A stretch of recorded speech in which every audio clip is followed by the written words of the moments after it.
10. Uma lacuna muito necessária? O que pode ser mais comovente que olhar para uma galáxia distante através de um telescópio de 2,5 metros? Ter nas mãos um fóssil de 100 milhões de anos ou uma ferramenta de pedra de 500 mil anos? Ver-se diante do imenso abismo temporal e espacial que é o Grand Canyon? Ou ouvir um cientista que ficou, sem pestanejar, cara a cara com a criação do universo? Isso é a profunda e sagrada ciência. Michael Shermer. Este livro preenche uma lacuna muito necessária. A piada funciona porque entendemos ao mesmo tempo os dois significados opostos. Aliás, eu achava que era uma piada inventada, mas para minha surpresa descobri que ela realmente foi usada com toda a inocência por editoras. Veja em www.amazon.co.uk. Um livro que preenche uma lacuna muito necessária na literatura disponível sobre o movimento pós-estruturalista. É deliciosamente apropriado o fato de que esse livro tão confessadamente supérfluo seja sobre Michel Foucault, Roland Barthes, Julia Kristeva e outros ícones do francofonismo. A religião preenche uma lacuna muito necessária? Com frequência, se diz que há uma lacuna no cérebro com o formato de Deus, que precisa ser preenchida. Temos uma necessidade psicológica de Deus. Amigo imaginário, pai, irmão mais velho, confessor, confidente. E essa necessidade tem de ser satisfeita, existindo Deus de verdade ou não. Mas não é possível que Deus esteja entulhando uma lacuna que poderia ser mais bem preenchida com outra coisa? Com a ciência, talvez. A arte? A amizade humana? O humanismo? O amor a esta vida no mundo real, sem dar crédito a outras vidas do além-túmulo?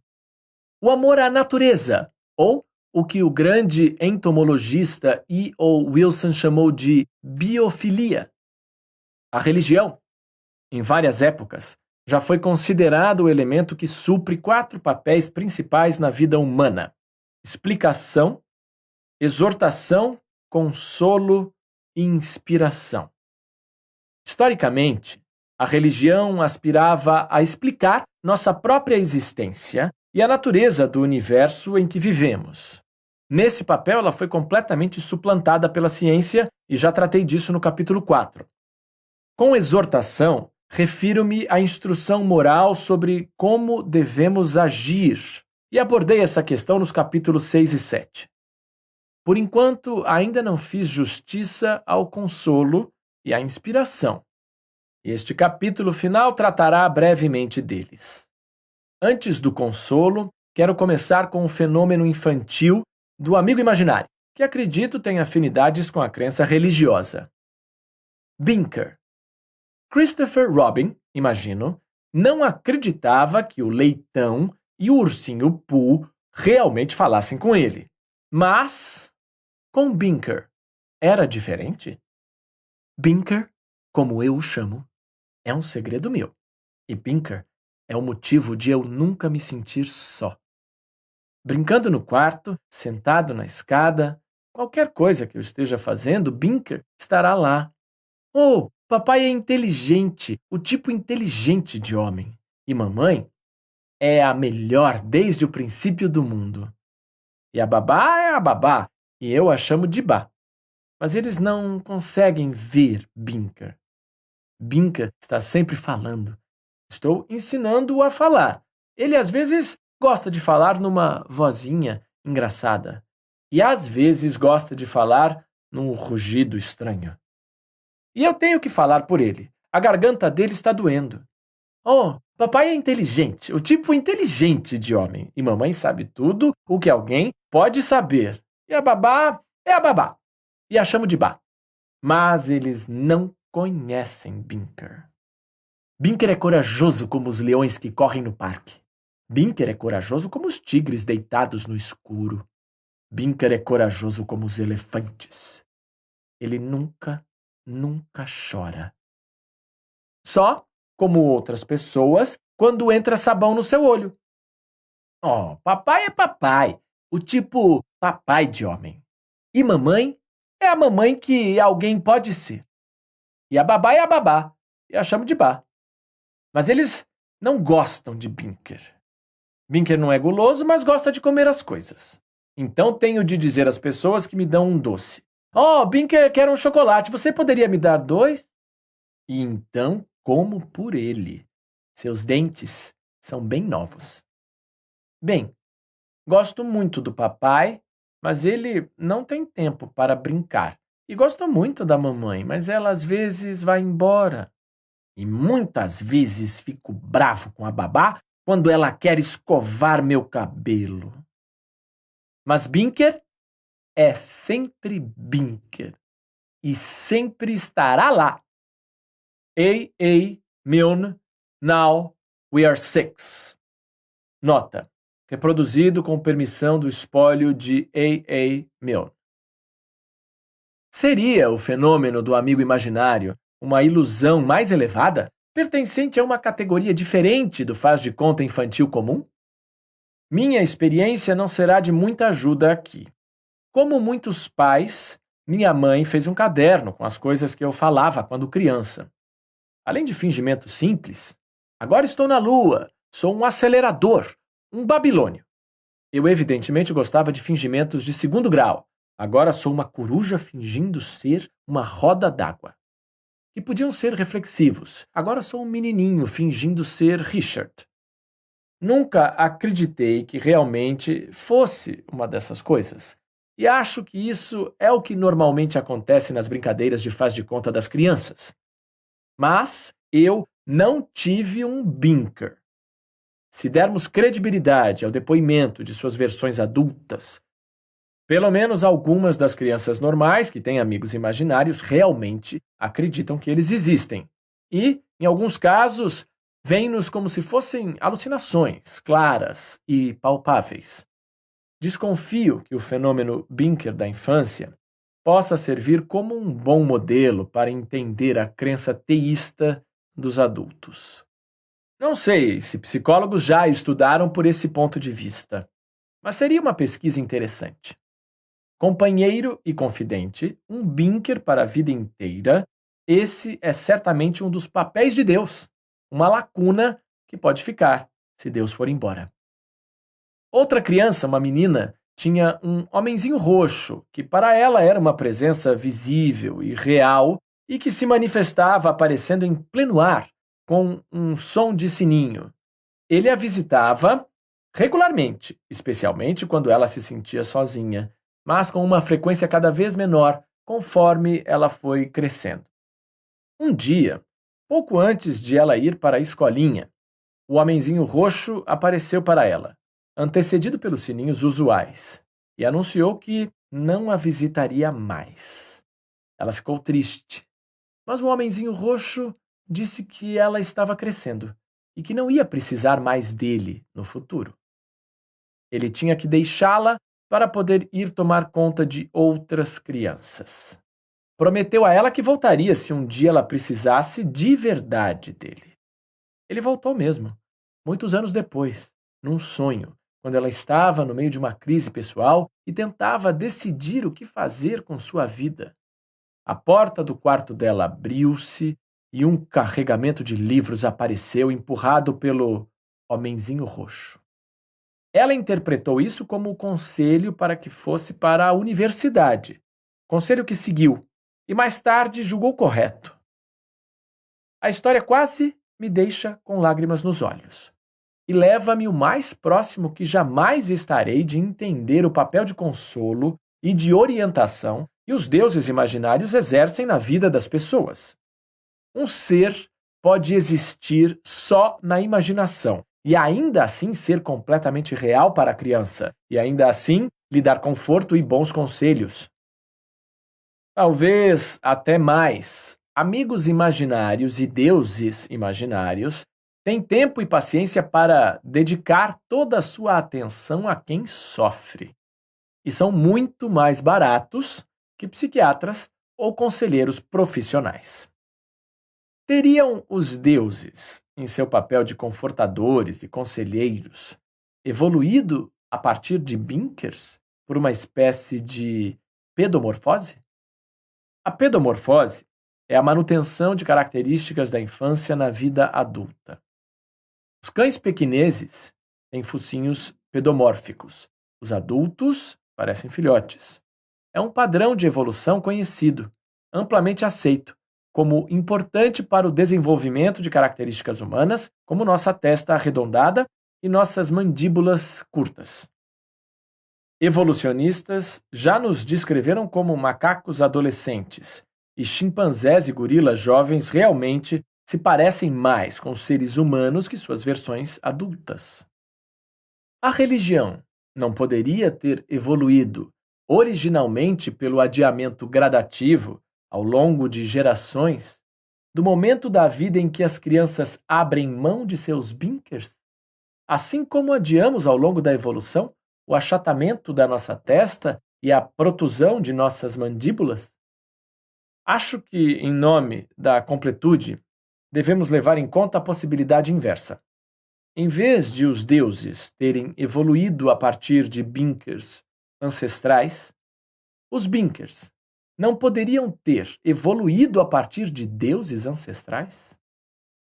A mim, me parece menos provável.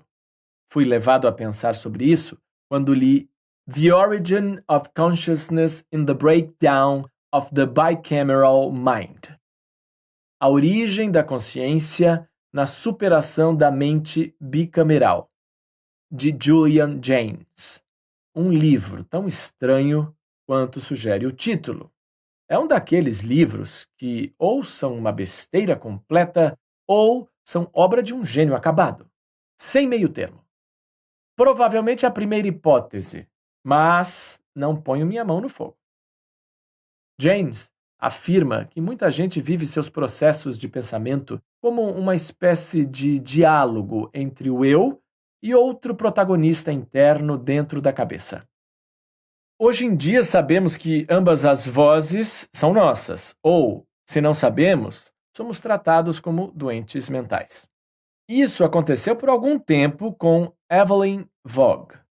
Vogue, que nunca foi de medir as palavras, disse a uma amiga: "Não a vejo há tanto tempo, mas tenho visto bem pouca gente porque, sabia? Fiquei maluco." Quando se recuperou, Vogue escreveu um romance, A Provação de Gilbert Pinfold, que descreveu seu período alucinatório e as vozes que ele ouvia. A sugestão de James é que em algum momento antes de 1000 a.C., as pessoas em geral não sabiam que a segunda voz, a voz de Gilbert Pinfold, vinha de dentro delas mesmas. Achavam que a voz de Pinfold era um deus, Apolo, por exemplo, ou Astarte, ou Javé, ou mais provavelmente um deusinho mais caseiro, que lhes dava ordens e conselhos. James até localizou as vozes dos deuses no hemisfério do cérebro oposto ao que controla a fala audível. A divisão da mente bicameral foi, para James, uma transição histórica. Foi o momento histórico em que as pessoas se deram conta de que as vozes exteriores que pareciam estar ouvindo, na verdade, eram interiores. James chega ao extremo de definir essa transição histórica como a aurora da consciência humana. Existe uma inscrição antiga egípcia sobre o deus da criação, Ptah, que descreve os vários outros deuses como variações da voz ou da língua de Ptah. As traduções modernas rejeitam a voz literal e interpretam os outros deuses como concepções coisificadas do pensamento de Ptah. James desqualifica esse tipo de leitura e prefere levar o sentido literal a sério. Os deuses eram vozes de alucinações que falavam dentro da cabeça das pessoas. James sugere ainda que esses deuses evoluíram a partir de lembranças de reis mortos que, ainda de certa forma, mantinham o controle sobre seus comandados através de vozes imaginárias. Você pode achar ou não a tese plausível. Mas o livro de James é suficientemente intrigante para merecer uma menção num livro sobre religião. Vamos agora à possibilidade que levantei de tomar emprestada a tese de James para construir a teoria de que deuses e Binkers são parentes em seu desenvolvimento, mas no sentido contrário da teoria da pedomorfose. Ela equivale à sugestão de que a divisão da mente bicameral não tenha acontecido de forma repentina na história, mas que tenha sido um recuo progressivo na infância, do momento em que as vozes e as aparições das alucinações eram reveladas como irreais. Numa espécie de inversão da hipótese da pedomorfose, os deuses das alucinações desapareceram primeiro da mente adulta e depois recuaram cada vez mais na infância, até hoje, quando só sobrevivem no fenômeno Binker e Homenzinho Roxo. O problema dessa versão da teoria é que ela não explica a persistência de deuses na vida adulta atual. Talvez seja melhor não tratar os deuses como ancestrais dos Binkers ou vice-versa, mas encarar os dois como subprodutos da mesma predisposição psicológica. Deuses e Binkers têm em comum o poder de consolar e funcionam como uma caixa de ressonância para testar ideias novas. Não nos afastamos muito da teoria do subproduto psicológico para a evolução da religião apresentada no capítulo 5. Consolo. Chegou o momento de encarar o importante papel que Deus cumpre de nos reconfortar. E o desafio humanitário, se Deus não existir, de colocar alguma coisa em seu lugar. Muita gente que admite que Deus provavelmente não existe e que ele não é necessário para a moralidade, ainda recorre ao que frequentemente considera um trunfo, a suposta necessidade psicológica ou emocional de um Deus. Se você tirar a religião, as pessoas perguntam com truculência, o que vai colocar no lugar? O que você tem a oferecer aos pacientes que estão morrendo, aos parentes enlutados, às Eleanor Rigby solitárias que têm em Deus seu único amigo? A primeira coisa a dizer em resposta a isso é algo que nem deveria precisar ser dito. O poder de consolo da religião não a torna verdadeira.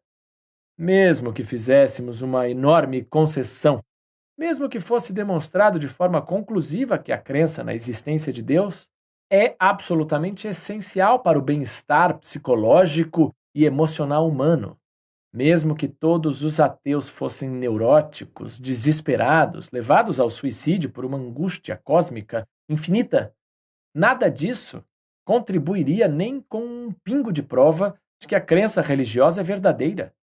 Poderia ser evidência a favor da vantagem de se convencer de que Deus existe, mesmo que ele não exista. Como já mencionei, Dennett, em Quebrando o Encanto, faz a distinção entre acreditar em Deus e acreditar na crença. A crença de que é desejável acreditar, mesmo que a crença em si seja falsa. Eu creio, Senhor. Ajuda a minha incredulidade. Marcos, capítulo 9, versículo 24. Os fiéis são encorajados a professar a crença, estejam ou não convencidos dela. Talvez, se você repetir alguma coisa o bastante, consiga se convencer de sua veracidade. Acho que todos nós conhecemos pessoas que gostam da ideia da fé religiosa e ficam ressentidas com ataques a ela, mas que admitem com relutância que elas próprias não a possuem. Fiquei ligeiramente chocado ao descobrir um exemplo da primeira categoria no livro de meu herói, Peter Medawar, The Limits of Science, Oxford University Press, 1984, página 96. Eu lamento minha descrença em Deus e nas respostas religiosas em geral, porque acho que a crença daria satisfação e conforto para muitos que dela necessitam, se fosse possível descobrir boas razões científicas e filosóficas para se acreditar em Deus. Desde que li a distinção de Dennett, encontrei várias ocasiões para utilizá-la. Não chega a ser exagero dizer que a maioria dos ateus que conheço disfarça seu ateísmo atrás de uma fachada religiosa. Eles não acreditam em nada sobrenatural, mas possuem um ponto fraco indistinto para a crença irracional. Acreditam na crença. É incrível quanta gente parece não saber a diferença entre X é verdade e é desejável que as pessoas acreditem que X é verdade. Ou talvez elas não caiam nesse erro lógico, mas simplesmente considerem a verdade pouco importante se comparada com os sentimentos humanos. Mas deixemos claro, em qualquer conversa, sobre o que estamos falando: sentimentos ou verdade. Os dois podem ser importantes, mas não são a mesma coisa. De qualquer maneira, minha concessão hipotética foi extravagante e equivocada. Não sei de nenhuma evidência de que os ateus tenham qualquer tipo de tendência para a depressão motivada pela infelicidade e pela angústia. Alguns ateus são felizes, outros são uns desgraçados. Do mesmo jeito, alguns cristãos, judeus, muçulmanos, hindus e budistas são uns desgraçados, enquanto outros são felizes. Pode ser que haja evidências estatísticas quanto à relação entre felicidade e crença ou descrença, mas duvido que seja um efeito considerável num ou outro sentido. Acho que é mais interessante perguntar se existe algum bom motivo para sentir-se deprimido quando se vive sem Deus. Encerrarei este livro argumentando pelo contrário, que dizer que é possível ter uma vida feliz e realizada sem religião sobrenatural ainda é pouco.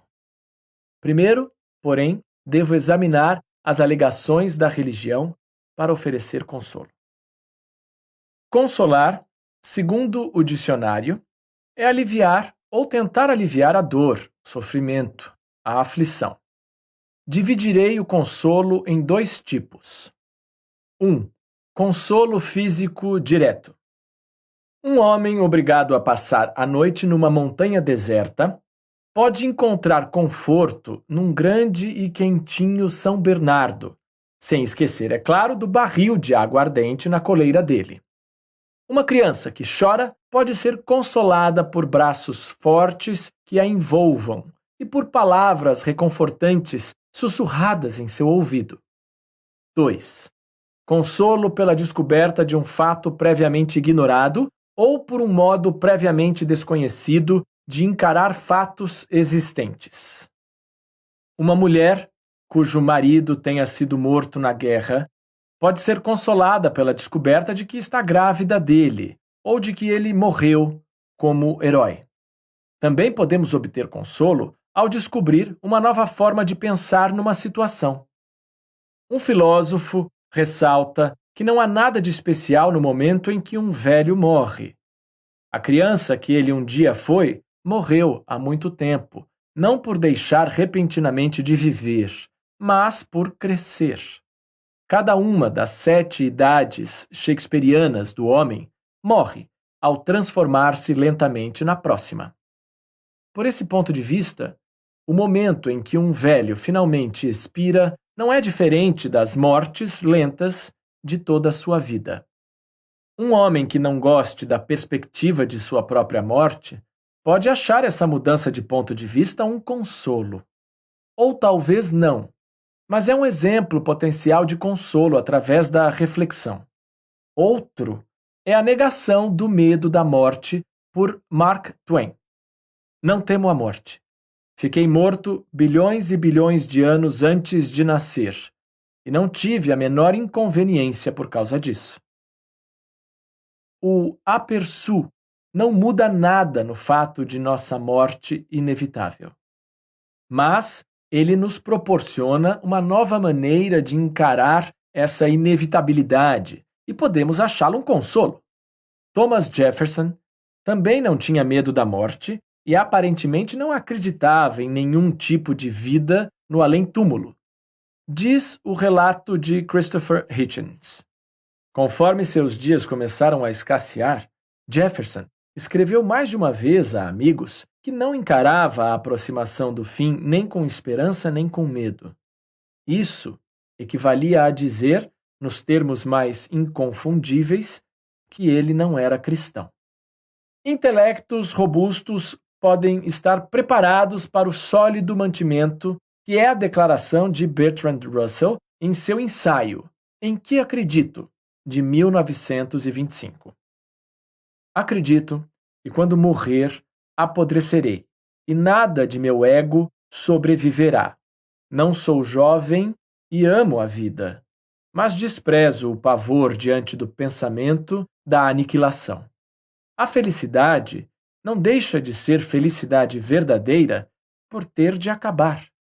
Nem o pensamento e o amor perdem seu valor por não serem eternos.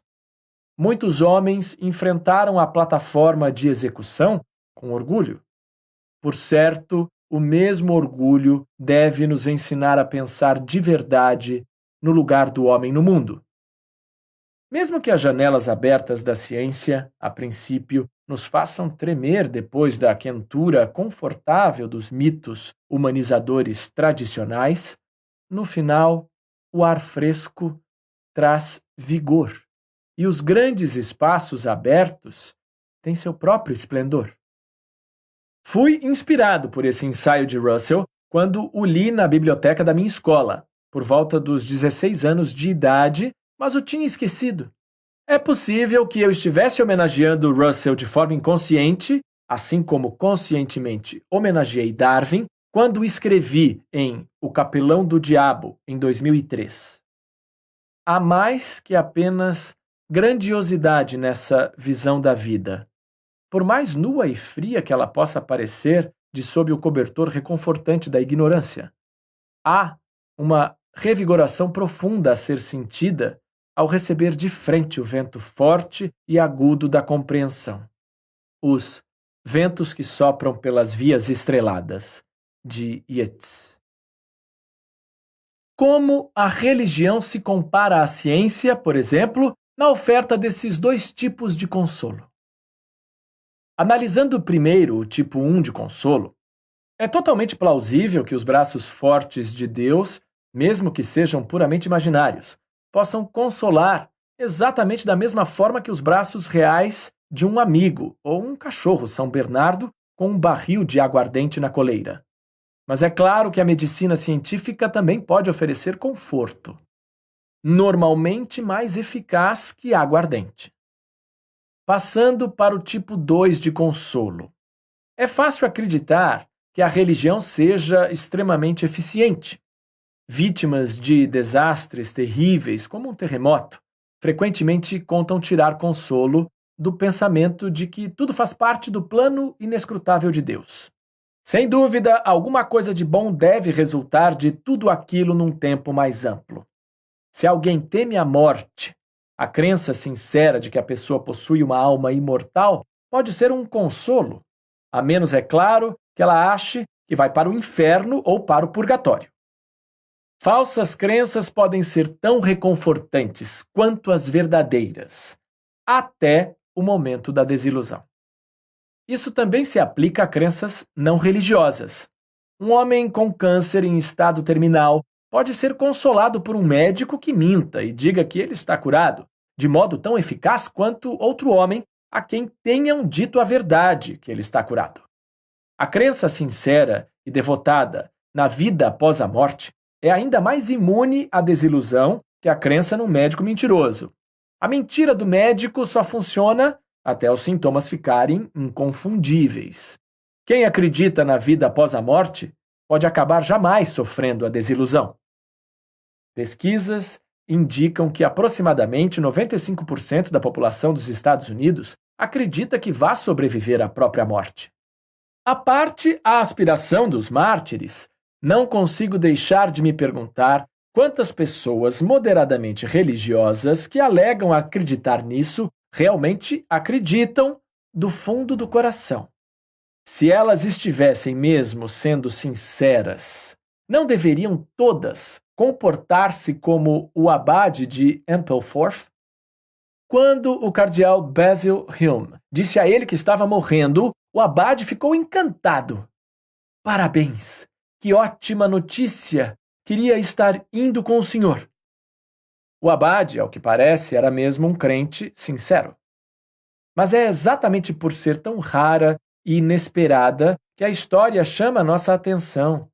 Quase nos diverte, de um jeito que faz lembrar a charge que mostra uma jovem carregando um cartaz de "Faça amor, não faça guerra", nua em pelo, e um observador exclamando: "Isso é o que eu chamo de sinceridade".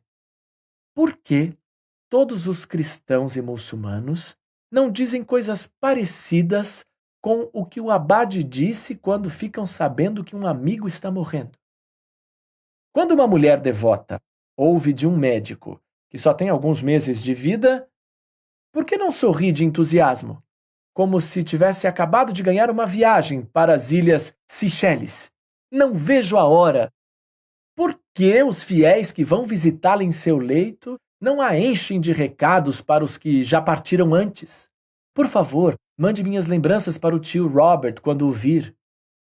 Por que as pessoas religiosas não falam desse jeito quando estão na presença dos moribundos? Não pode ser porque, na verdade, elas não acreditam em tudo aquilo em que fingem acreditar?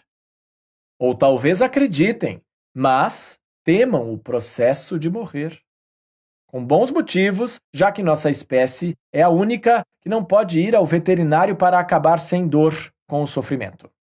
Mas, nesse caso, por que a oposição mais eloquente à eutanásia e ao suicídio assistido vem das religiões? No modelo Abade de Ampleforth ou Férias nas Ilhas Seychelles de Morte, não seria de esperar que as pessoas religiosas fossem as últimas a se agarrar desesperançosamente à vida terrena? E, no entanto, é impressionante como, quando se encontra alguém que é ardentemente contra a eutanásia ou contra o suicídio assistido, dá para apostar um bom dinheiro que essa pessoa seja religiosa. A razão oficial pode ser que matar é sempre pecado. Mas por que considerar isso pecado se você acreditar sinceramente que está acelerando sua viagem para o céu? Minha atitude em relação ao suicídio assistido, bem ao contrário, parte da observação de Mark Twain, que já citei. Estar morto não será diferente de não ter nascido. Só serei como era no tempo de William, o Conquistador, ou dos dinossauros, ou dos trilobitos. Não há nada a temer nisso.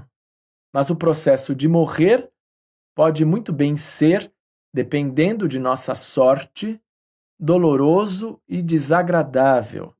O tipo de experiência da qual nos acostumamos a ser protegidos pela anestesia geral, como na remoção do apêndice. Se seu animal de estimação estiver morrendo, cheio de dor, você será chamado de cruel se não o levar ao veterinário para que ele dê ao bicho uma anestesia geral, da qual ele não acordará. Mas, se o seu médico realizar exatamente o mesmo serviço misericordioso com você, se você estiver morrendo, cheio de dor, corre o risco de ser indiciado por assassinato. Quando eu estiver morrendo, gostaria que minha vida fosse tirada sob anestesia geral, exatamente como no caso de um apêndice doente.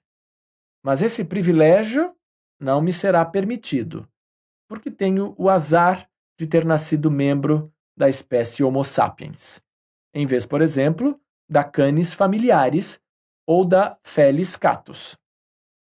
Pelo menos é o que acontecerá se eu não me mudar para um lugar mais esclarecido, como a Suíça, a Holanda ou o Oregon. Por que lugares esclarecidos assim são tão raros? Principalmente por causa da influência da religião. Mas, podem dizer, não há uma diferença importante entre ter o apêndice removido e ter a vida removida? Não, na verdade.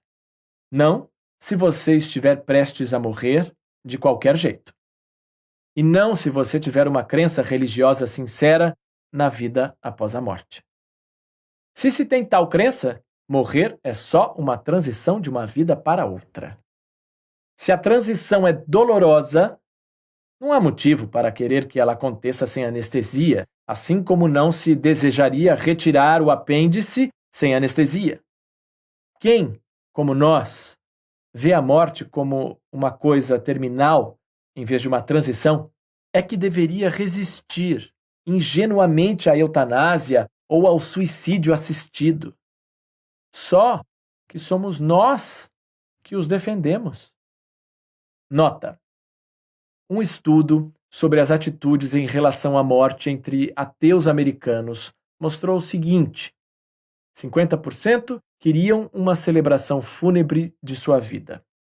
99% apoiavam o suicídio assistido por um médico para aqueles que assim o desejassem e 75% queriam ter esse direito. 100% não queriam contato com equipes hospitalares que promovam a religião. Na mesma linha, o que devemos pensar da observação de uma enfermeira que conheço, que tem uma experiência de vida inteira administrando um asilo onde a morte é uma ocorrência regular? Ela percebeu, ao longo dos anos, que os que mais têm medo da morte são os religiosos.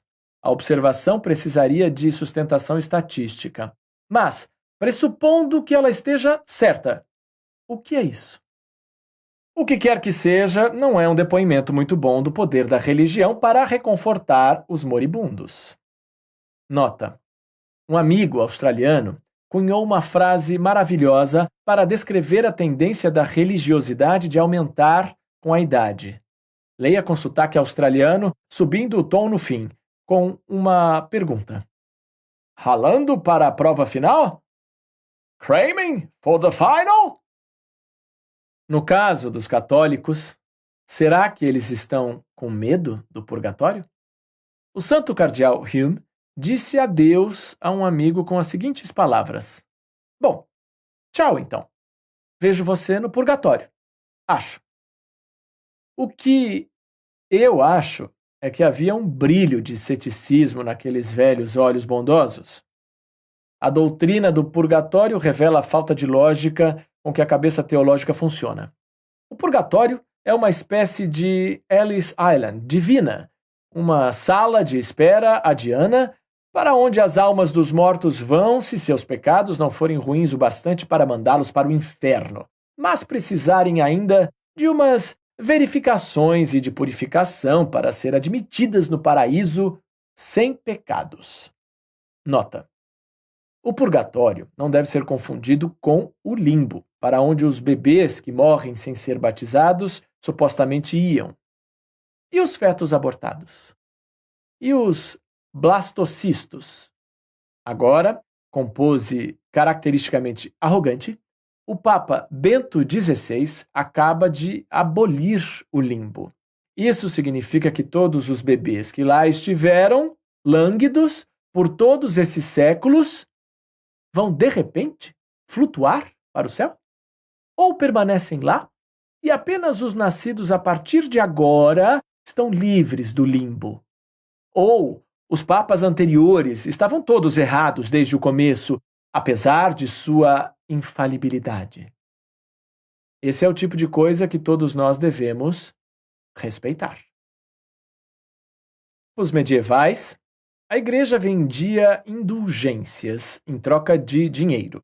Equivalia a pagar por um determinado número de dias descontados do purgatório. E a igreja, literalmente, com uma presunção de tirar o fôlego, emitia certificados assinados, especificando o número de dias que haviam sido adquiridos. A Igreja Católica Apostólica Romana é uma instituição para a qual o termo ganhos escusos poderia ter sido especialmente inventado. E, de todos os esquemas para fazer dinheiro, a venda de indulgências deve certamente se classificar como um dos maiores golpes da história.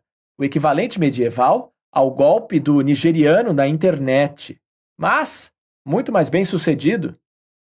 Ainda em 1903, o Papa Pio X tabulava o número de dias descontados do purgatório e cada escalão da hierarquia tinha direito a ganhar.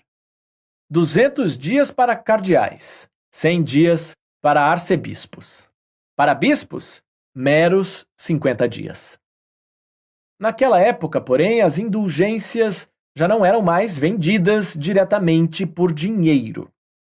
Mesmo na Idade Média, o dinheiro não era a única moeda para comprar a dispensa do purgatório. Dava para pagar em orações também, fossem as suas próprias antes de morrer ou as de outras pessoas por você depois de sua morte. E o dinheiro comprava orações. Se você fosse rico, podia garantir indefinidamente as provisões para sua alma. A faculdade que cursei em Oxford, New College, era novo naquela época, foi fundada em 1379 por um dos maiores filantropos daquele século, William de Wykeham, bispo de Winchester.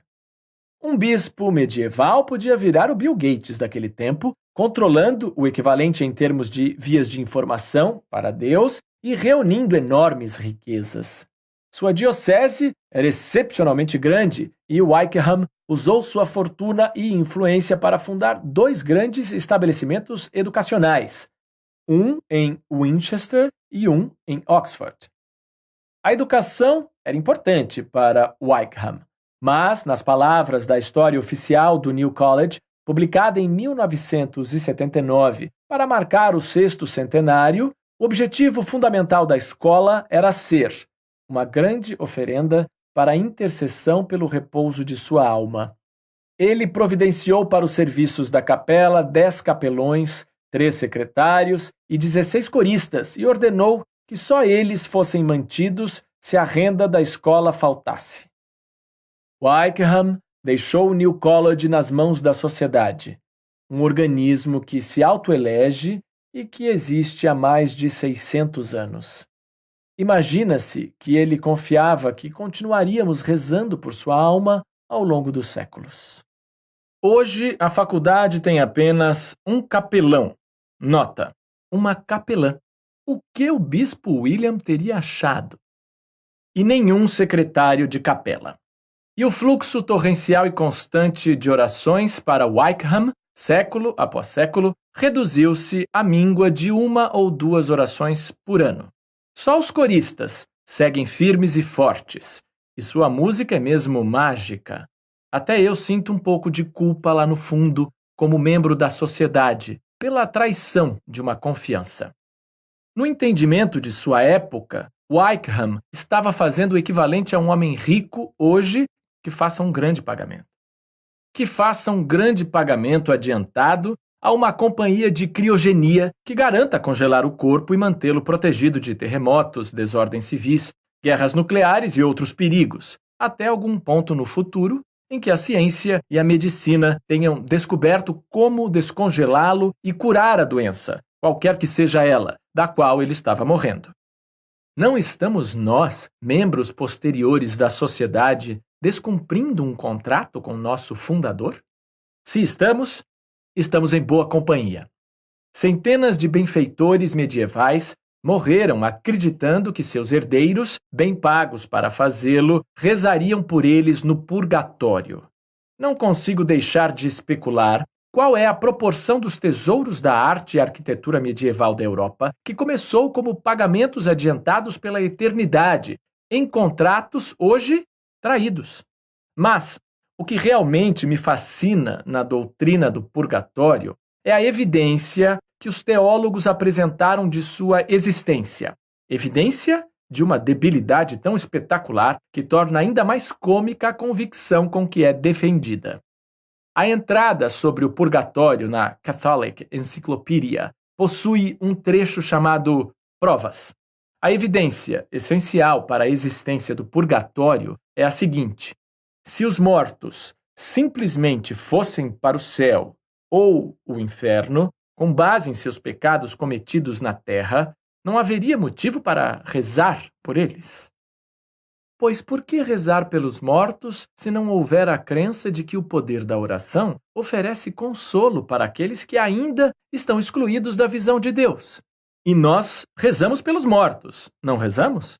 Portanto, o purgatório tem de existir, senão nossas orações não teriam sentido. C.Q.D. Isso é um bom exemplo do que passa por raciocínio numa cabeça religiosa. Esse non sequitur admirável é repetido numa escala maior no uso comum do argumento do consolo. Deus tem de existir, afirma o argumento. Por quê? Se não existir, a vida seria vazia, sem sentido, inútil, um deserto de insignificância. Como é possível que se tenha de mostrar que a lógica não resiste nem ao primeiro obstáculo? Talvez a vida seja vazia. Talvez nossas orações pelos mortos não façam o mesmo sentido. Presumir o contrário é presumir a veracidade de qualquer conclusão que queiramos provar. O suposto silogismo é transparentemente circular. A vida, sem sua mulher, pode muito bem ser intolerável, estéril e vazia.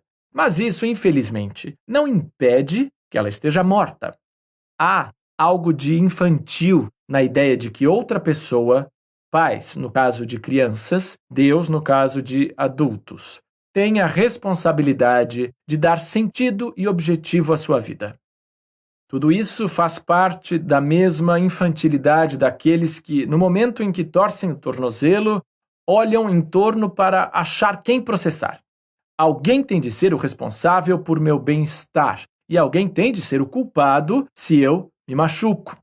Seria uma infantilidade semelhante o que está, na verdade, por trás da necessidade de um Deus? Voltamos ao Binker? A visão verdadeiramente adulta, pelo contrário, é a de que nós é que decidimos se nossa vida será significativa, plena e maravilhosa. E podemos fazer com que ela seja mesmo maravilhosa.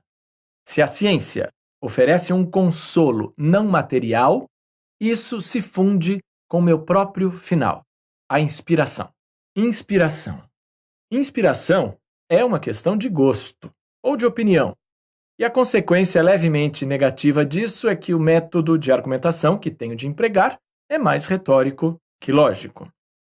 Já fiz isso antes e muitos outros também fizeram, como, para citar apenas exemplos recentes, Carl Sagan em Pálido Ponto Azul, E. O. Wilson em Biophilia, Michael Shermer em The Soul of Science, A Alma da Ciência, e Paul Kurtz em Affirmations. Em Desvendando o Arco-Íris, tentei mostrar como temos sorte de estar vivos, considerando o fato de que a grande maioria das pessoas que poderiam ser criadas pela loteria combinatória do DNA, na realidade, jamais nascerá. Para nós, sortudos que estamos aqui, descrevi a brevidade relativa da vida, imaginando uma luzinha de laser avançando ao longo de uma enorme linha do tempo. Tudo que há antes ou depois da luzinha está mergulhado na escuridão do passado morto ou na escuridão do futuro desconhecido.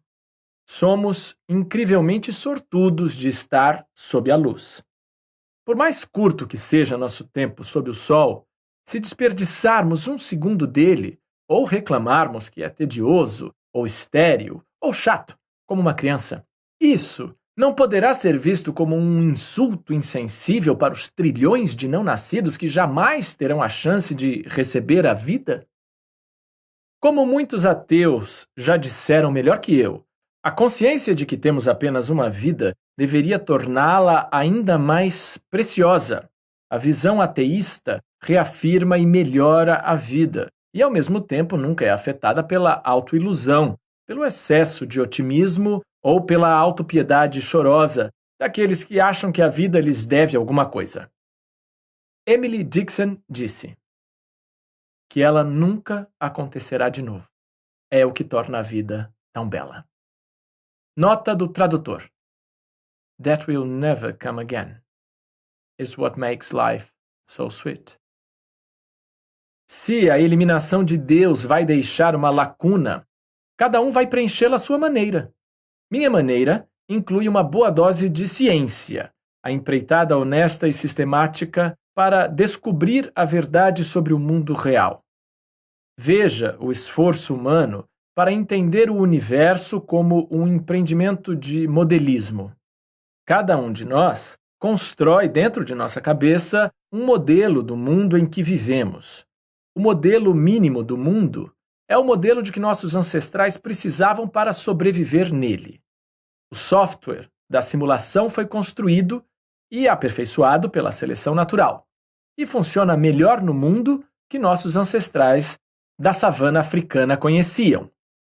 Um mundo tridimensional de objetos materiais de dimensões médias, movendo-se em velocidades médias proporcionalmente entre si. Num bônus inesperado, nosso cérebro revelou-se poderoso o suficiente para acomodar um modelo de mundo muito mais rico que o mundo medíocre e utilitarista de que nossos ancestrais precisavam para sobreviver. A arte e a ciência são manifestações desse bônus. Quero apresentar um panorama final para mostrar o poder que a ciência tem de abrir a cabeça e satisfazer a psique. A mãe de todas as burcas. Um dos espetáculos mais tristes de nossas ruas hoje em dia é a imagem de uma mulher encoberta por uma forma negra dos pés à cabeça, espiando o mundo através de uma nesga minúscula. A burca não é só um instrumento de opressão de mulheres e de repressão de sua liberdade e de sua beleza. Não é só um símbolo da crueldade flagrante masculina, da trágica submissão feminina. Quero usar a estreita fenda do véu como representação de outra coisa. Nossos olhos enxergam um mundo através de uma fenda estreita no espectro eletromagnético.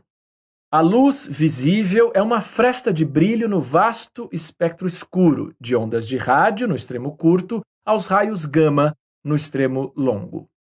É difícil imaginar quão estreita ela é e um desafio explicar. Imagine uma burca negra gigantesca, com uma fenda para a visão aproximadamente da largura padrão, por exemplo, de 2,5 centímetros. Se o comprimento do tecido negro acima da fenda representar o extremo das ondas curtas do espectro invisível, e se o comprimento do tecido negro abaixo da fenda representar a porção de ondas longas do espectro invisível, que comprimento a burca teria de ter para acomodar uma fenda de 2,5 centímetros à mesma escala? É difícil representá-la de forma sensata sem invocar escalas logarítmicas. Tão imensos são os comprimentos de que estamos falando. O último capítulo de um livro como este não é lugar para começar a sair despejando logaritmos, mas pode acreditar em mim que seria a mãe de todas as burcas. A janelinha de 2,5 centímetros de luz visível é ridiculamente minúscula comparada aos quilômetros e quilômetros de tecido negro que representam a parte invisível do espectro, das ondas de rádio na barra da saia aos raios gama do alto da cabeça. O que a ciência faz para nós é alargar a janela. Ela se abre tanto que a vestimenta aprisionante quase que se rasga totalmente, expondo nossos sentidos a uma liberdade revigorante.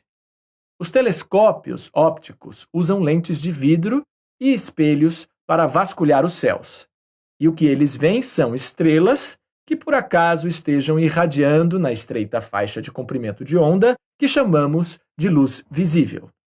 Mas outros telescópios veem em raio-x ou comprimentos de onda de rádio e apresentam a nós uma cornucópia de céus noturnos alternativos. Numa escala menor, câmeras com filtros adequados conseguem ver em ultravioleta e tirar fotos de flores com uma série de faixas e pontos que são visíveis e aparentemente projetados para os olhos de insetos, mas que nossos olhos nus nem detectam. Os olhos dos insetos têm uma janela espectral de espessura semelhante à da nossa, mas ligeiramente mais para cima na burca. Eles são cegos para o vermelho e veem mais ultravioleta que nós. Mais do jardim ultravioleta. Nota: o jardim ultravioleta foi o título de uma de minhas 5 palestras de Natal da Royal Institution, originalmente transmitidas pela BBC sob o título Growing Up in the Universe, Crescendo no Universo. A série completa das 5 palestras está disponível em DVD em www.richarddawkins.net, site da Fundação Richard Dawkins. A metáfora da janela estreita de luz que se abre num espectro espetacularmente amplo, também funciona para outras áreas da ciência. Vivemos perto do centro de um museu de magnitudes cavernosas, enxergando o mundo com órgãos dos sentidos e sistemas nervosos equipados para perceber e entender apenas uma pequena variação mediana de tamanhos, que se movam numa variação mediana de velocidades.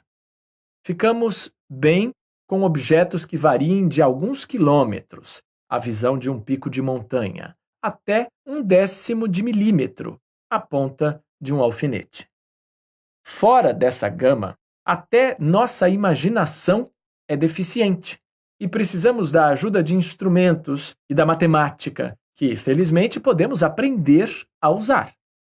A gama de tamanhos, distâncias ou velocidades com que nossa imaginação se sente confortável é uma faixa minúscula, no meio de um espectro gigantesco do que é possível, da escala de estranheza do quantum, no extremo menor, à escala da cosmologia einsteiniana, no extremo maior. Nossa imaginação é tristemente subequipada para lidar com distâncias que saiam do estreito âmbito mediano do que é familiar desde sempre. Tentamos visualizar um elétron como uma bola pequenininha, em órbita em torno de um agrupamento maior de bolas que representam os prótons e os nêutrons. Não é nada disso. Os elétrons não são como bolinhas, eles não se parecem com nada que possamos reconhecer. Nem claro o que parecer possa significar quando tentamos voar perto demais dos horizontes mais distantes da realidade. Nossa imaginação ainda não está instrumentalizada para penetrar na área do quantum. Nada que tenha aquela escala age como a matéria, da maneira como evoluímos para pensar, devia agir. Nem conseguimos lidar com o comportamento de objetos que se movam a alguma fração apreciável da velocidade da luz. O bom senso deixa-nos na mão, porque o bom senso evolui num mundo onde nada se move rápido demais e nada é muito pequeno nem muito grande. No final de um famoso ensaio sobre mundos possíveis, o grande biólogo J.B.S. Haldane escreveu: "Agora, minha desconfiança é que o universo não só é mais estranho do que imaginamos, mas mais estranho do que podemos imaginar. Suspeito que haja mais coisas no céu e na terra que se sonha, ou que se possa sonhar em qualquer filosofia." Aliás, fiquei intrigado com a sugestão de que o famoso discurso de Hamlet, invocado por Haldane, costuma ser dito de modo errado. A ênfase normal é no tua. Há mais coisas no céu e na terra, Horácio, do que sonha a tua filosofia. Nota do tradutor. There are more things in heaven and earth, Horatio, than are dreamt of in your philosophy. Na verdade, a citação é frequentemente repetida com a implicação de que Horácio representa todos os racionalistas e céticos rasos. Mas alguns acadêmicos colocam a ênfase em filosofia, com o tua quase desaparecendo, do que sonha a filosofia. A diferença não interessa muito para nossos propósitos atuais, com a exceção de que a segunda interpretação já cuida do qualquer filosofia de Haldane. Nota do tradutor. Embora não seja totalmente fiel ao original, a tradução que acabou se consagrando para as citações em português é: há mais coisas entre o céu e a terra do que sonha a nossa vã filosofia, que muda o tom da frase, aproximando-a da interpretação de Haldane. A pessoa a quem este livro é dedicado ganhou a vida com a estranheza da ciência, levando-a ao ponto da comédia. O trecho seguinte foi tirado do mesmo discurso improvisado em Cambridge, em 1998, que citei no capítulo 1. O fato de que vivemos no fundo de um poço profundo de gravidade, na superfície de um planeta coberto de gás, que gira em volta de uma bola de fogo nuclear a 150 milhões de quilômetros, e achamos isso normal, é, obviamente, uma indicação do quão torta tende a ser nossa perspectiva. Enquanto outros escritores de ficção científica brincavam com a estranheza da ciência para despertar nosso senso de mistério, Douglas Adams usava-a para nos fazer dar risada. Quem já leu o Guia do Mochileiro das Galáxias pode lembrar do gerador de improbabilidade infinita, por exemplo. A risada pode mesmo ser a melhor resposta para alguns dos paradoxos mais esquisitos da física moderna. A alternativa, às vezes acho, é chorar. A mecânica quântica, aquele pico rarefeito de realização científica do século XX, faz previsões brilhantemente bem-sucedidas sobre o mundo real. Richard Feynman comparou sua precisão a prever uma distância tão grande quanto a largura da América do Norte com a acuidade da espessura de um fio de cabelo humano. Esse sucesso preditivo parece significar que a teoria quântica tem de ser verdadeira em algum sentido, tão verdadeira quanto qualquer coisa que conhecemos, mesmo os fatos mais bobos e comuns. Mas as pressuposições que a teoria quântica precisa fazer para produzir as previsões são tão misteriosas que o grande Feynman, ele mesmo, foi levado a dizer, existem várias versões dessa citação, entre as quais a seguinte parece-me a mais legal. Se você acha que entende a teoria quântica, você não entende a teoria quântica. Nota: afirmação semelhante é atribuída a Niels Bohr. Se alguém não ficar chocado com a teoria quântica, é porque não a entendeu. A teoria quântica é tão esquisita que os físicos recorrem a uma ou outra interpretação paradoxal dela. Recorrem é a palavra certa. David Deutsch, em A Essência da Realidade, adota a interpretação da teoria quântica dos muitos mundos, talvez porque o pior do que ela pode ser acusada é de ser ridiculamente extravagante. Ela postula um número enorme e crescente de universos que existem de forma paralela e são mutuamente indetectáveis, exceto pelo estreito portal dos experimentos de mecânica quântica. Em alguns desses universos, eu já morri. Numa pequena minoria dele, você tem um bigode verde, e assim por diante. A alternativa, a interpretação de Copenhague, é igualmente ridícula. Não extravagante, apenas drasticamente paradoxal. Erwin Schrödinger satirizou-a com sua parábola do gato. O gato de Schrödinger é preso numa caixa com um mecanismo de morte acionado por um evento de mecânica quântica. Antes de abrirmos a tampa da caixa, não sabemos se o gato está vivo ou morto. O bom senso diz que, de qualquer jeito, o gato tem de estar ou vivo ou morto dentro da caixa. A interpretação de Copenhague contradiz o bom senso. Tudo que existe antes de abrirmos a caixa é uma probabilidade. Assim que abrimos a caixa, a função de onda colapsa e ficamos com um evento isolado. O gato está morto ou o gato está vivo. Até que abramos a caixa, ele não estava nem morto nem vivo. A interpretação dos muitos mundos para os mesmos acontecimentos é que em alguns universos o gato está morto, em outros universos o gato está vivo. Nenhuma das duas interpretações satisfaz o bom senso ou a intuição humana. Os físicos, mais machos, não estão nem aí. O que interessa é que a matemática funciona e as previsões são experimentalmente cumpridas. A maioria de nós é fraca demais para ir atrás deles. Aparentemente, precisamos de algum tipo de visualização do que está realmente acontecendo. Sei, aliás, que Schrödinger propôs originalmente o experimento de pensamento do gato para desnudar o absurdo que via na interpretação de Copenhague. O biólogo Lewis Volpert acredita que a esquisitice da física moderna é só a ponta do iceberg. A ciência em geral, ao contrário da tecnologia, é violenta com o bom senso. Volpert calcula, por exemplo, que há muito mais moléculas em um copo d'água do que copos d'água no oceano. Uma vez que toda a água do planeta passa pelo oceano, pareceria que a conclusão é de que toda vez que você toma um copo d'água, há boas chances de que algo do que está bebendo tenha passado pela bexiga de Oliver Cromwell. É claro que não há nada de especial em Cromwell, nem em bexigas. Você não acabou de respirar um átomo de nitrogênio que um dia foi respirado pelo terceiro iguanodonte à esquerda da árvore cicadácea?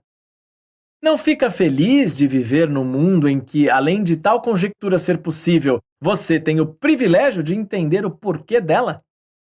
E explicá-la publicamente para outra pessoa, não como uma opinião ou crença, mas como algo que ela, quando tiver entendido seu raciocínio, se sentirá compelida a aceitar?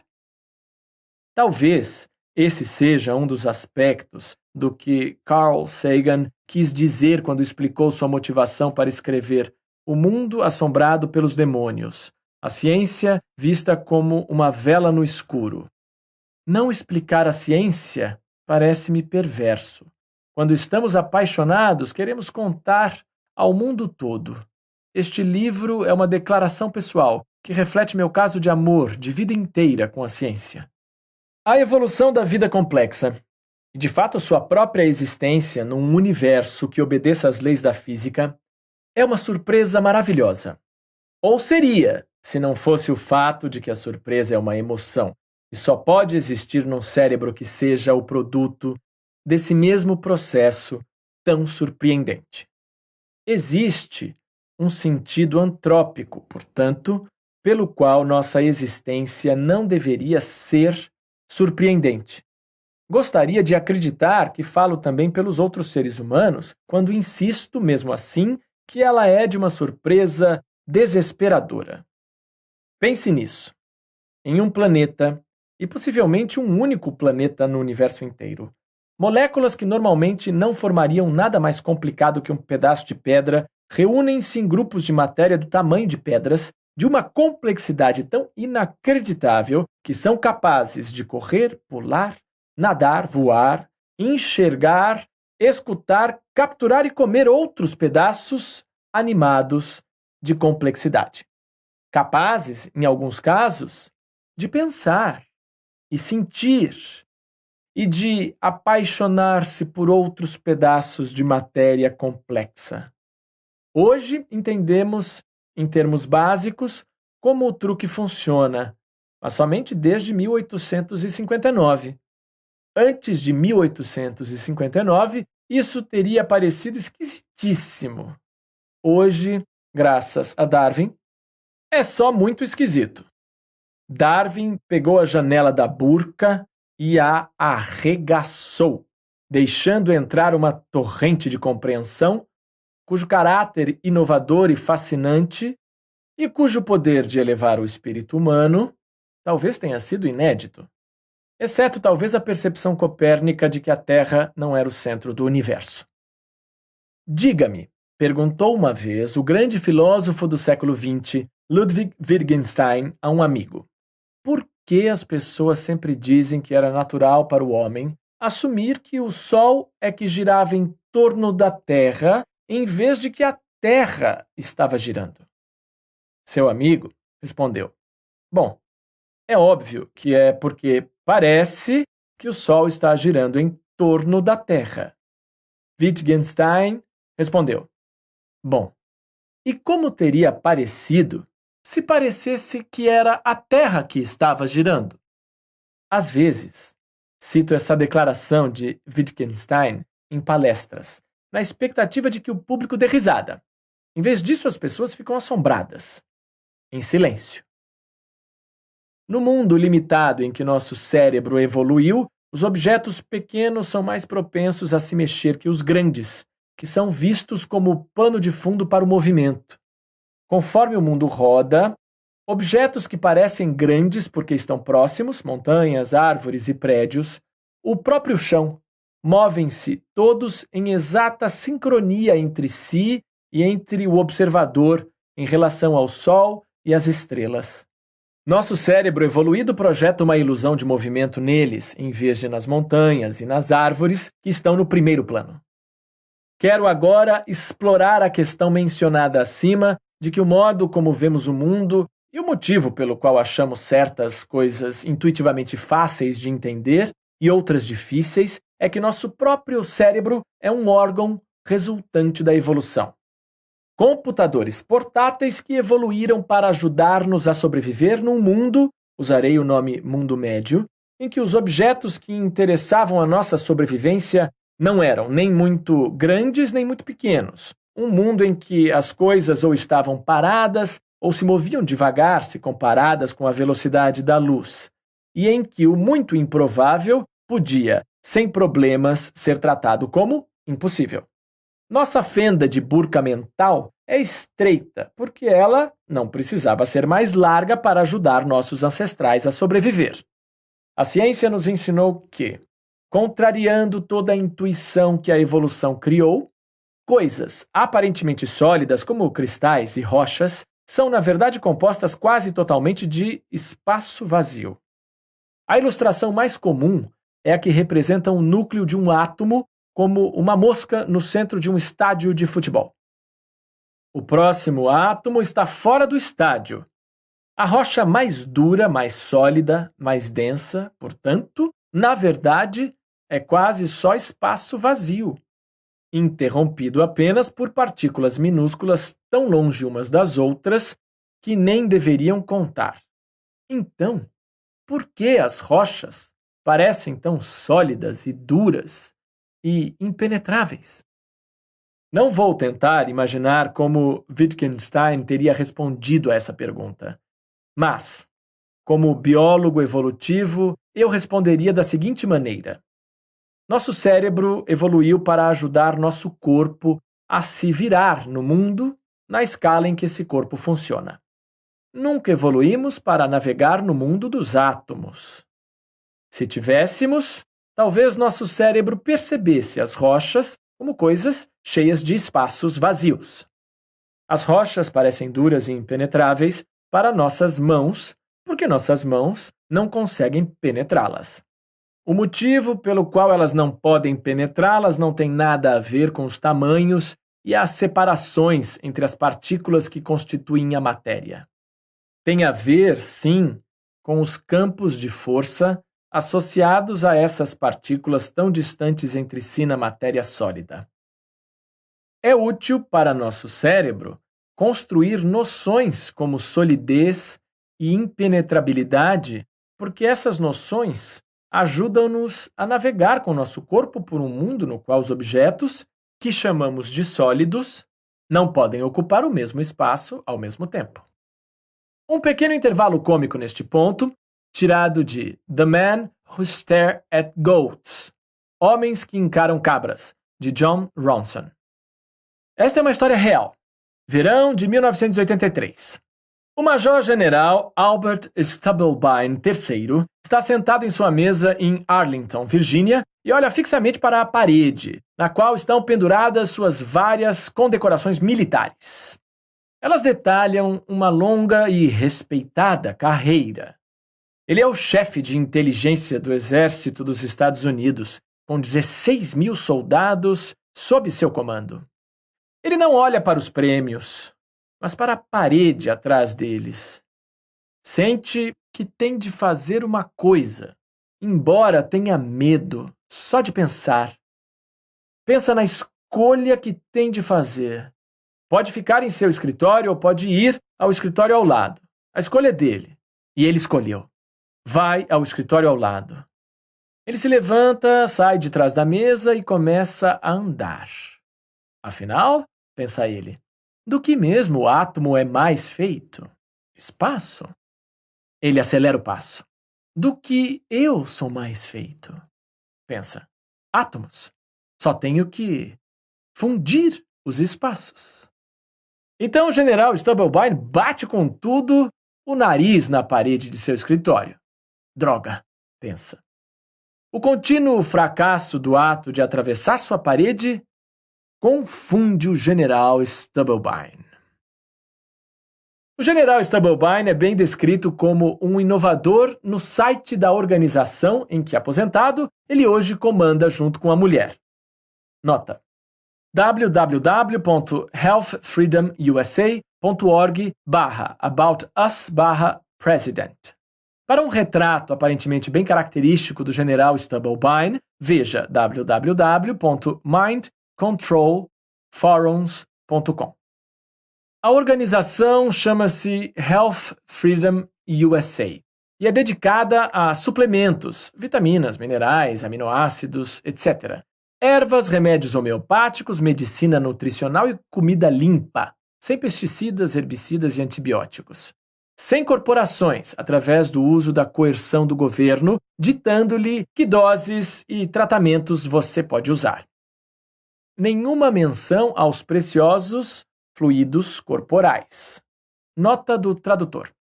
Referência ao filme Doutor Fantástico, de Stanley Kubrick, em que um general acha que os comunistas querem poluir os preciosos fluidos corporais dos americanos.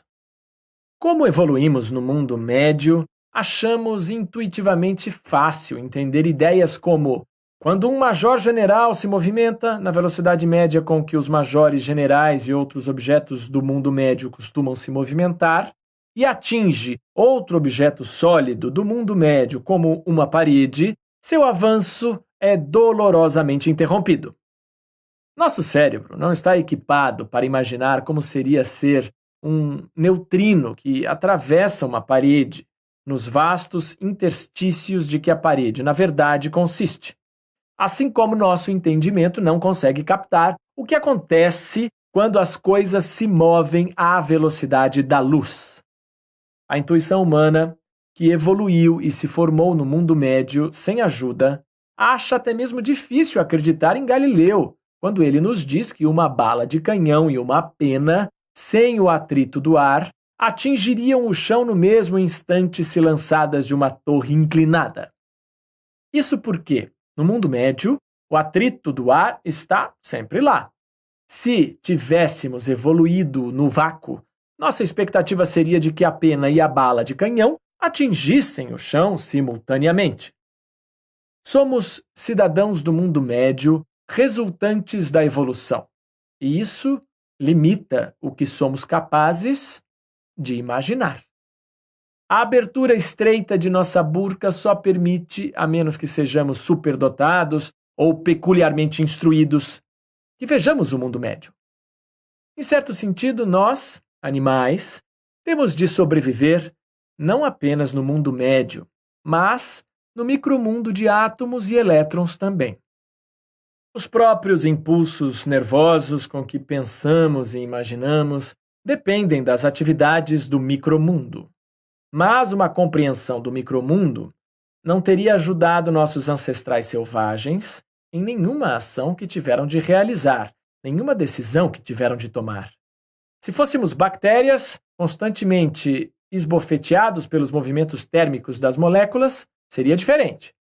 Só que nós, mundo medianos, somos grandalhões demais para notar o movimento browniano. Da mesma maneira, nossa vida é dominada pela gravidade, mas praticamente ignoramos a força delicada da tensão da superfície. Um pequeno inseto inverteria essa ordem de prioridade e não acharia a tensão da superfície nada delicada. Steve Grant, em Creation, Life and How to Make It, Criação, Vida e Como Fazê-la, é quase cruel com nossa preocupação com a matéria. Temos uma tendência a achar que só as coisas sólidas materiais são realmente coisas. Ondas de flutuação eletromagnética num vácuo parecem irreais. Os vitorianos achavam que ondas só eram ondas em algum meio material. Não se conhecia nenhum meio assim, então eles o inventaram e batizaram de éter luminífero. Mas nosso entendimento só se sente confortável com a matéria de verdade porque nossos ancestrais evoluíram para sobreviver no mundo médio, onde a matéria é um conceito útil. Por outro lado, até nós, mundo medianos, somos capazes de ver que um redemoinho é uma coisa com uma realidade parecida com a da rocha, embora a matéria do redemoinho esteja constantemente mudando. Numa planície do deserto da Tanzânia, à sombra do Ol Doinyo Lengai, vulcão sagrado dos Maasai, há uma grande duna feita de cinzas de uma erupção em 1969. Seu formato é moldado pelo vento. O bonito, porém, é que ela anda. é o que tecnicamente se chama Barcana. A duna inteira anda pelo deserto na direção oeste a uma velocidade de cerca de 17 metros por ano. Ela mantém seu formato de lua crescente e avança na direção das pontas. O vento joga areia sobre a encosta mais baixa. Assim, conforme cada grão de areia chega ao topo, desce pela encosta mais inclinada no centro do crescente. Na verdade, até uma barcana é mais coisa que uma onda. Uma onda parece movimentar-se horizontalmente pelo mar aberto, mas as moléculas de água movem-se verticalmente.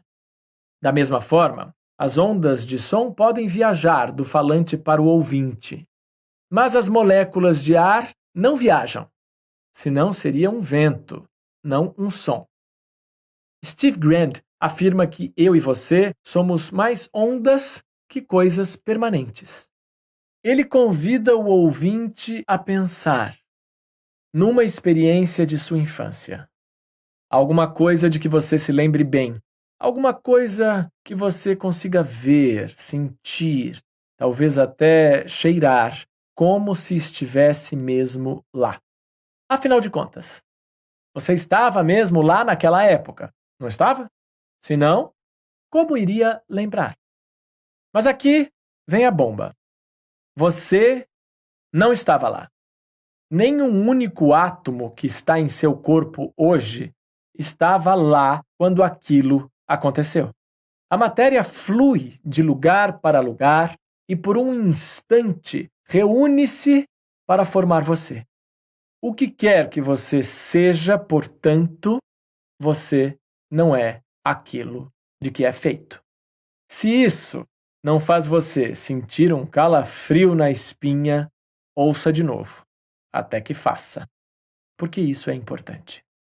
Nota: alguns podiam contestar a verdade literal da afirmação de Grand, por exemplo, no caso de moléculas de ossos, mas o espírito dela, com certeza, é válido. Você é mais onda que coisas materiais estáticas. Na verdade, não é um termo que devemos usar com confiança. Se um neutrino tivesse um cérebro que houvesse evoluído em ancestrais do tamanho de neutrinos, ele diria que as rochas, na verdade, consistem, em grande parte, de espaços vazios. Temos um cérebro que evoluiu em ancestrais de tamanho médio, que não eram capazes de atravessar rochas. Portanto, nosso na verdade é um na verdade no qual as rochas são sólidas. Na verdade, para um animal, é aquilo que seu cérebro precisa que seja para ajudá-lo a sobreviver. E, como espécies diferentes vivem em mundos tão diferentes, haverá uma variedade perturbadora de na verdade. O que vemos do mundo real não é o mundo real intocado, mas um modelo do mundo real, regulado e ajustado por dados sensoriais, um modelo que é construído para que seja útil para lidar com o mundo real. A natureza desse modelo depende do tipo de animal que somos. Um animal que voa precisa de um modelo de mundo diferente do de um animal que anda, escala ou que nada. Predadores precisam de um modelo diferente do das presas, embora seus mundos necessariamente se sobreponham. O cérebro de um macaco precisa ter uma programação capaz de simular um labirinto tridimensional de galhos e troncos. O cérebro de um notonectídeo não precisa de um programa em 3D, já que mora na superfície de um lago na Flatland de Edwin Abbott. O software para construir modelos do mundo de uma toupeira é adaptado para o uso subterrâneo. Os ratos toupeiras pelados provavelmente têm um programa de representação do mundo parecido com o de uma toupeira. Mas um esquilo, embora seja roedor como o rato toupeira, provavelmente tem um software de construção do mundo muito mais próximo do macaco. Já especulei em O Relojoeiro Cego e em outros lugares que os morcegos podem ver a cor com os ouvidos. O modelo de mundo de que um morcego precisa para navegar pelas 3 dimensões capturando insetos deve certamente ser semelhante ao modelo de que uma andorinha precisa para realizar a mesma tarefa. O fato de um morcego usar o eco para atualizar as variações de seu modelo, enquanto a andorinha usa a luz, é secundário. Os morcegos, sugiro, usam percepções de tonalidades, como vermelho e azul, como rótulos internos para algum aspecto útil dos ecos. Talvez a textura acústica das superfícies. Exatamente da mesma maneira como as andorinhas usam as percepções de tonalidades para rotular comprimentos de onda curtos e longos da luz. O importante é que a natureza do modelo é determinada por como ele será usado, mais que pela modalidade sensorial envolvida. A lição que os morcegos dão é essa: o formato geral do modelo mental, ao contrário das variáveis que estão constantemente chegando através dos nervos sensoriais, é uma adaptação ao modo de vida do animal, exatamente como suas asas, suas patas e sua cauda. J.B.S. Haldane, no artigo sobre os mundos possíveis que citei anteriormente, tinha algo de relevante a dizer sobre os animais cujo mundo é dominado pelos cheiros. Ele ressaltou que os cachorros conseguem distinguir dois ácidos graxos voláteis muito semelhantes, o ácido caprílico e o ácido capróico, diluídos na proporção de 1 para 1.000.000. A única diferença é que a principal cadeia molecular do ácido caprílico tem 2 átomos de carbono a mais que a cadeia principal do ácido capróico.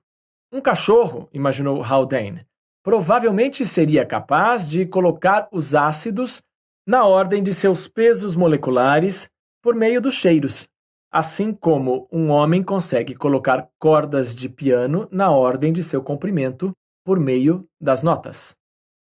Existe outro ácido graxo, o ácido cáprico, que é igual aos outros 2, exceto pelo fato de que tem mais 2 átomos de carbono ainda na cadeia principal. Um cão que nunca tenha deparado com o ácido cáprico talvez não tenha mais dificuldade de imaginar seu cheiro que nós teríamos para imaginar um trompete tocando uma nota mais alta que a que já ouvimos o trompete tocar. Parece-me muito razoável supor que um cachorro ou um rinoceronte trate misturas de cheiros como acordes harmoniosos. Talvez haja dissonâncias. É pouco provável que haja melodias, pois as melodias são construídas com notas que começam ou param abruptamente em momentos precisos, diferentemente dos odores. Ou talvez cachorros e rinocerontes cheirem em cores. O argumento seria o mesmo para os morcegos. Mais uma vez, as percepções a que chamamos cores são instrumentos usados por nosso cérebro para rotular distinções importantes no mundo exterior. As tonalidades que sentimos, o que os filósofos chamam de qualia, não têm conexão intrínseca com luzes de comprimentos específicos de onda.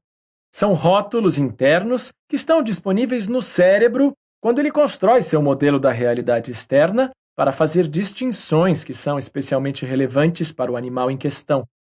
Em nosso caso, ou no de um pássaro, isso significa a luz de diferentes comprimentos de onda.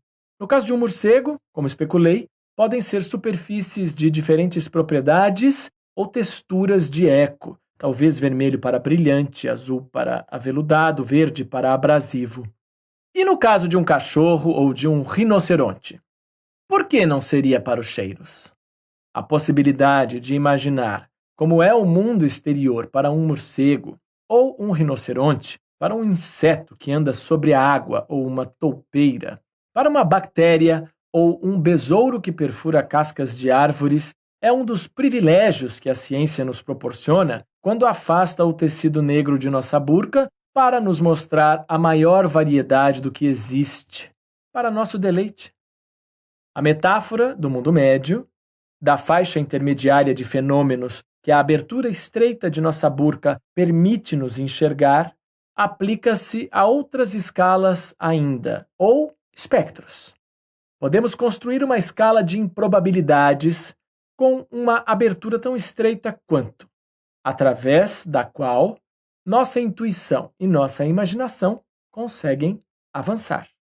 Em um extremo do espectro de improbabilidades estão aqueles acontecimentos que classificaríamos como impossíveis. Milagres são coisas extremamente improváveis. Uma estátua da Madonna poderia acenar com a mão para nós? Os átomos que formam sua estrutura cristalina estão todos vibrando para frente e para trás. Como são muitos, e como não há uma preferência em sua direção de movimento, a mão, como a vemos no mundo médio, fica solidamente parada. Mas os átomos que se mexem o tempo todo na mão podiam, todos, simplesmente por acaso, se mover na mesma direção ao mesmo tempo. E de novo, e de novo. Nesse caso, a mão ia se mexer e a veríamos fazendo tchau para nós. Poderia acontecer, mas as chances de que não aconteça são tão grandes que, se você tivesse começado a escrever o número na origem do universo, ainda não teria escrito zeros suficientes até hoje. O poder para calcular essas probabilidades, o poder de quantificar o quase impossível, em vez de simplesmente desistir de desespero, é outro exemplo dos benefícios liberadores da ciência para o espírito humano. A evolução no mundo médio deixou-nos mal equipados para lidar com acontecimentos altamente improváveis. Mas na vastidão do espaço astronômico ou do tempo geológico, acontecimentos que parecem impossíveis no mundo médio revelar-se-iam inevitáveis. A ciência abre à força a estreita fresta através da qual estamos acostumados a enxergar o espectro de possibilidades. O cálculo e o raciocínio libertam-nos para visitar regiões de possibilidade que um dia estiveram fora dos limites permitidos ou povoadas por dragões.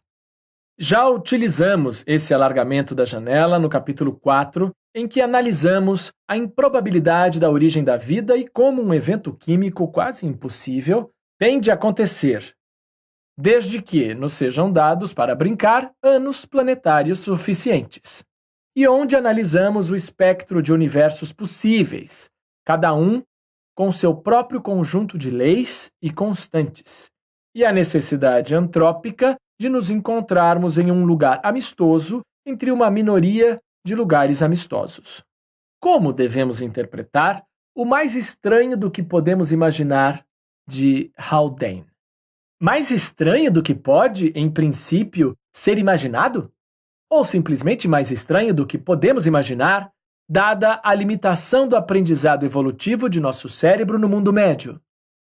Será que podemos, pelo treino e pela prática, nos emancipar do mundo médio, rasgar nossa burca negra e alcançar algum tipo de compreensão intuitiva, além de meramente matemática, daquilo que é pequeníssimo, grandíssimo e rapidíssimo?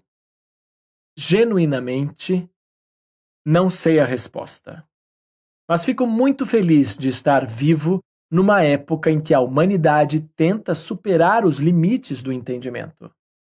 Melhor ainda, talvez acabemos descobrindo que os limites não existem.